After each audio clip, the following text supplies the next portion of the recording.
produk, perhitungan biaya produksi. Nah, pada kali ini kita akan melanjutkan materi tentang pemasaran langsung produk kerajinan. Tetapi sebelumnya kalian harus bisa membedakan mengenai istilah atau ketiga istilah ini. Kalau kalian mendengar istilah pemasaran, pasti yang ada di benak kalian apa? Ayo. Mungkin kalian akan berpikir tentang, oh itu sales. Nah, itu sebenarnya juga bagian dari pemasaran tersebut. Kalau di masyarakat lebih sering menyebut pemasaran itu kalau kita kenal sekarang istilahnya adalah marketing atau pemasaran. Nah, kalian harus bisa membedakan antara promosi atau promotion, kemudian ada advertising atau periklanan, dan marketing.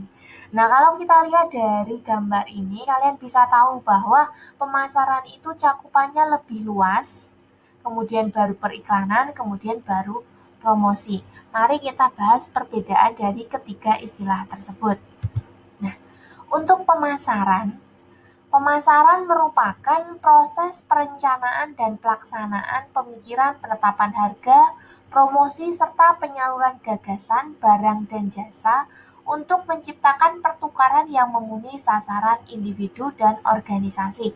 Panjang, Bu, pengertiannya. Nah, singkatnya seperti ini ya, dinamakan pemasaran itu adalah proses penyusunan komunikasi terpadu yang bertujuan untuk memberi informasi berupa keunggulan suatu produk dan diharapkan memiliki dampak atau istilahnya impact yang jangka panjang. Jadi ketika komunikasi suatu produk itu dilakukan, diharapkan bahwa konsumen tersebut itu tetap setia terhadap produk tersebut, seperti itu. Kemudian selanjutnya terkait dengan istilah periklanan atau advertising. Nah, ini merupakan salah satu alat yang paling umum digunakan oleh perusahaan untuk mengarahkan komunikasi persuasi. Persuasif itu apa sih? Kalau kalian pernah belajar bahasa Indonesia, tentu kalian tahu persuasi itu diarahkan untuk membujuk atau mengajak seseorang melakukan sesuatu. Nah, tindakan yang diharapkan di sini adalah tindakan pembelian dari konsumen, seperti itu. Kalau kita lihat iklan dalam kehidupan modern atau kehidupan sekarang ini sangat banyak ya, kalian bisa lihat iklan dimanapun. Baik itu mungkin di televisi, website, kemudian mungkin ketika kalian sedang main game atau maupun bersosial media, tentu kalian akan menemukan iklan suatu produk kayak gitu.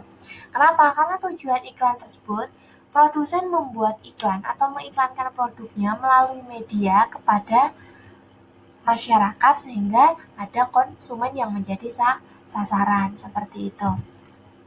Lanjut, untuk promosi atau promotion. Nah, di sini itu lebih spesifik lagi di mana kegiatan menawarkan suatu produk atau jasa barang tertentu yang bertujuan untuk menarik konsumen agar mencoba atau membeli sebuah produk. Jadi emang sudah ditujukan untuk meningkatkan angka penjualan. Kalau istilahnya terkait dengan promosi. Berbeda dengan iklan. Kalau iklan itu lebih mengenalkan suatu brand atau merek suatu perusahaan. Nah, kalau marketingnya itu lebih meliputi perencanaan bagaimana periklanan tersebut, bagaimana promosi tersebut sehingga dapat meningkatkan baik untuk perusahaannya maupun penjualan suatu produk dalam perusahaan. Nah, di sini kita akan fokus mengenai pemasaran langsung. Meskipun kalau kita belajar mengenai pemasaran, ada juga pemasaran tidak langsung. Nah, agar kalian bisa membedakan, mari kita belajar mengenai perbedaan pemasaran langsung dan tidak langsung. Nah, di sini sebelum masuk ke perbedaan, Ibu jelaskan terlebih dahulu mengenai pengertian dari pemasaran langsung. Nah, namanya langsung berarti ada komunikasi langsung yang dilakukan dengan pelanggan individu yang ditargetkan agar mendapatkan tanggapan secara langsung atau interaksi dari pelanggan tersebut untuk menciptakan hubungan jangka panjang. Nah, dalam arti ini, mungkin ada hubungan kerja dalam artian antara produsen dan konsumen. Kalau istilah sederhananya, pemasaran langsung adalah metode langsung menjangkau pelanggan. Ini suatu bentuk kegiatan agresif untuk meyakinkan pelanggan bahwa produk ini layak untuk dibeli atau layak digunakan oleh konsumen tersebut. Nah, misalkan untuk pemasangan langsung itu bisa melalui pemasaran melalui telepon, surat langsung, televisi, dan belanja online ya. Nanti Ibu jelaskan lagi lebih lanjut mengenai bentuk dari pemasaran langsung. Nah, lanjutnya kita akan membahas mengenai perbedaan mengenai pemasaran langsung dan tidak langsung. Nah, ini kita lihat ya. Di sini ada beberapa faktor pembeda, meskipun ada faktor lain yang juga membedakan, tapi Ibu kelompokkan jadi 4. Nah, di sini kalau faktor pembeda yang pertama, kalau kita lihat dari tujuannya, kalau pemasaran langsung itu ada pelanggan yang jelas, yang dituju, yang pelanggan yang diharapkan untuk membeli produk tersebut.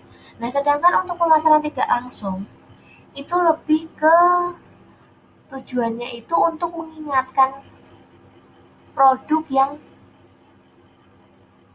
sudah ada kepada pelanggan, sehingga merek tersebut itu ada produksi ini ya. Misalkan nih, kalau kita bicara produknya Coca-Cola, kalau kalian pernah melihat iklan di TV, nah, Coca-Cola kan sebenarnya ada beberapa produk, tapi ada beberapa iklan yang ditujukan untuk membeli produk tertentu. Nah, itu pemasaran langsung. Tetapi kalau hanya untuk mengingat brand Coca-Colanya, itu lebih ke pemasaran tidak langsung. Nah, yang kedua terkait dengan respon. Kalau untuk pemasaran langsung, kalau pemasaran langsung itu promotor atau produsen itu memiliki kemampuan untuk mencatat respon langsung dari audiens yang ditargetkan, karena kan komunikasinya satu lawan satu ya, jadi kita tahu konsumen yang akan membeli barang itu siapa saja, yang tidak itu siapa saja, sehingga kita memiliki track record terkait dengan jumlah konsumen yang menjadi target kita. Sedangkan untuk pemasaran tidak langsung, promotor itu tidak memiliki kemampuan untuk menganalisis audiens siapa saja konsumen yang akan menjadi target mereka, karena kan bersifat media massa nih, karena komunikasinya kan tidak satu lawan satu, tapi ke semua. Misalkan nih, kalau kalian sering nonton YouTube, ada salah satu influencer yang mengiklankan atau bekerja sama dengan produk tertentu untuk mereview suatu produknya. Sebenarnya kan produk tersebut tidak ditujukan untuk kalangan tertentu, tapi konsumsi masyarakat secara umum, sehingga kan kalau produsen tidak bisa mendaftar track recordnya seperti apa, seperti itu. Kemudian untuk biaya, nah kalau promosi lagi, untuk pemasaran langsung itu lebih sedikit membutuhkan biaya, karena kalau kita lihat di sini, karena target konsumennya itu sudah jelas, tentu untuk menghubungi konsumen-konsumen tersebut tidak terlalu memakan biaya seperti itu. Kalau untuk biaya pemasaran tidak langsung lebih mahal. Kenapa? Karena di sini tujuan dari pemasaran tidak langsung adalah membuat konsumen itu mengingat suatu brand atau merek produk tertentu. Sehingga kan kalau kita bicara iklan yang ditayangkan di televisi itu memakan biaya yang banyak, meskipun iklan tersebut tidak hanya di televisi ya, apalagi di masa pandemi ini. Kebanyakan dari kita menggunakan sosial media berupa YouTube, kemudian IG atau TikTok. Nah, itu ada iklan-iklan yang tayang di itu, tentunya harga yang ditawarkan tentunya berbeda dan biayanya lebih mahal seperti itu. Nah, selanjutnya mengenai target pemirsanya. Kalau pemasaran langsung sudah jelas konsumen yang dipilih itu siapa, sehingga tentunya promosinya itu sudah tepat sasaran. Berbeda dengan pemasaran tidak langsung. Kalau tidak langsung itu berorientasi pada media massa, sehingga tidak memiliki audiens yang menjadi fokus, karena memang untuk khalayak banyak seperti itu. Jadi perbedaannya dari 4 faktor tersebut. Nah, lanjut. Nah, ini Ibu akan jelaskan lagi mengenai bentuk-bentuk pemasaran langsung. Ada beberapa, meskipun ada banyak lagi, tapi Ibu hanya mengambil 6 ini sebagai topik dalam pembahasan materi kita. Yang pertama ada pemasaran tatap muka. Jelas ya. Kalau tatap muka berarti ada interaksi antara produsen dan konsumennya, face to face atau door to door, sehingga produsen itu bisa menjelaskan secara rinci mengenai produknya, sehingga konsumen pun langsung memberikan respon, oh iya ini, ataupun memberikan pertanyaan terkait produk. Yang kedua, pemasaran jarak jauh atau telemarketing. Kalau kalian belum tahu tentang telemarketing itu, strategi pemasaran melalui jaringan telepon ya. Jadi ada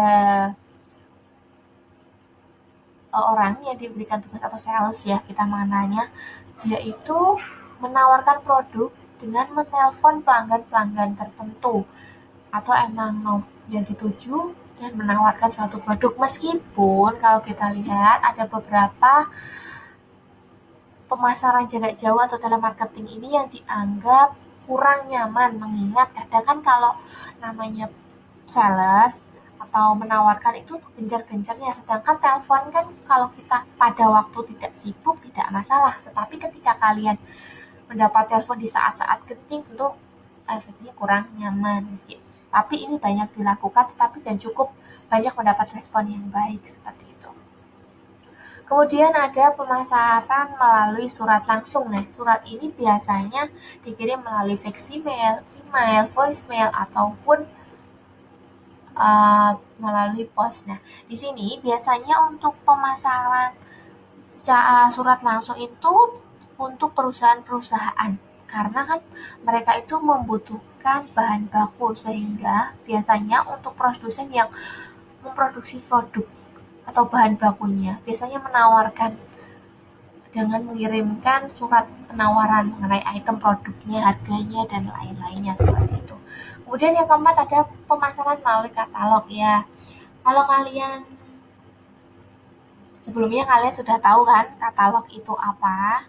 Katalog itu kalau kita lihat itu berisi beberapa lembar atau biasanya dijilid ya. Katalog misalkan nih yang kalian tahu, misalkan katalog untuk produk, misalkan Tupperware, kalau enggak untuk produk kosmetik, kalau enggak misalkan produk pakaian, brand-brand tertentu yang mempunyai katalog tertentu yang ditujukan untuk konsumen-konsumen yang menjadi pangsa pasar mereka, seperti itu. Jadi ini merupakan salah satu strategi dalam pemasaran langsung. Kemudian yang kelima ada pemasaran melalui televisi yang menghasilkan tanggapan langsung. Nah, di sini kalau kalian pernah menonton TV, tentunya pernah ya, karena televisi pasti dimiliki mayoritas penduduk di Indonesia. Tapi Ibu juga tidak tahu ya, kalau kalian belum, mungkin walaupun tidak TV sendiri, TV orang lain lah. Kalian pernah menonton bahwa ada suatu event menjual produk, misalkan panci penggorengan beli satu gratis satu. Nah, di situ tuh ada nomor teleponnya. Nah, itu merupakan salah satu pemasaran melalui televisi yang menghasilkan tanggapan langsung, karena diharapkan ketika konsumen melihat itu, mereka langsung menghubungi melalui nomor yang tersedia seperti itu. Kemudian yang keenam ada pemasaran kios. Teknologi pemasaran langsung digital yang baru. Mungkin kalau kalian di sini lebih ke, kalau kalian lihat misalkan kalau di YouTube ada iklan-iklan tertentu tentang produk. Nah, itu salah satu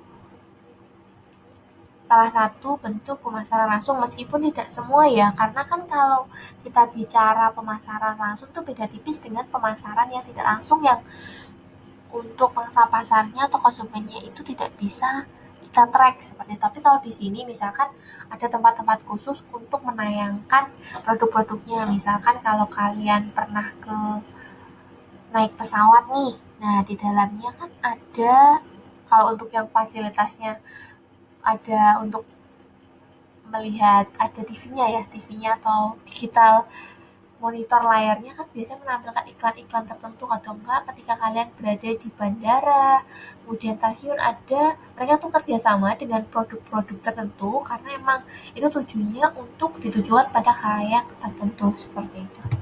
Nah, di sini Ibu akan memberikan contoh langsung pemasaran langsung yang mungkin kalau ketika pandemi bisa dilakukan. Tapi nanti kalian juga bisa mencari contoh lain terkait pemasaran langsung pada kondisi pandemik. Nah, ini misalkan nih kalian punya usaha produk barang deh misalkan. Produknya apa? Oh, misalkan nih kalau kita bicara, nasi kucing misalkan. Kalau di Solo kan masih ada ya untuk nasi kucing yang dijual di angkringan meskipun kalau pandemik sekarang angkringan banyak yang tutup. Tapi sekarang kalau kita lihat angkringannya banyak yang masih buka ya. Nah, di sini misalkan nih kalian punya produk nasi kucing. Awalnya kan kalian dimulai dengan hal kecil dulu. Misalkan dititipkan di angkringan-angkringan. Nah, seperti itu awalnya. Terus tapi kalau misalkan sekolah buka, dibawa ke sekolah, ditawarkan ke temennya kayak gitu. Itu. Kemudian yang kedua, apabila sudah mulai dikenal dan punya penggemar tertentu, nah bisa mulai nih menambah pasarnya dengan dititipkan di warung, di toko, kantin sekolah. Yang ketiga, setelah mulai dikenal, bisa memanfaatkan teknologi internet dan social network seperti Instagram, Facebook, kemudian kalau kalian ingin membuka toko sendiri juga bisa kan di Shopee dengan ketentuan-ketentuan seperti yang disyaratkan. Selain itu juga bisa juga gunakan penjualan yang kreatif yang hanya sedikit orang yang menjadinya. Misalkan nih, kalau misalkan nggak kondisi pandemik nih, ada event-event pasar kaget, car free day, nah kalian bisa mengenalkan produk kalian melalui kegiatan tersebut atau mungkin bazar UMKM seperti itu. Karena banyak ya sekarang UMKM itu diharapkan dapat menjual produknya dan memiliki pasar yang luas. Di sini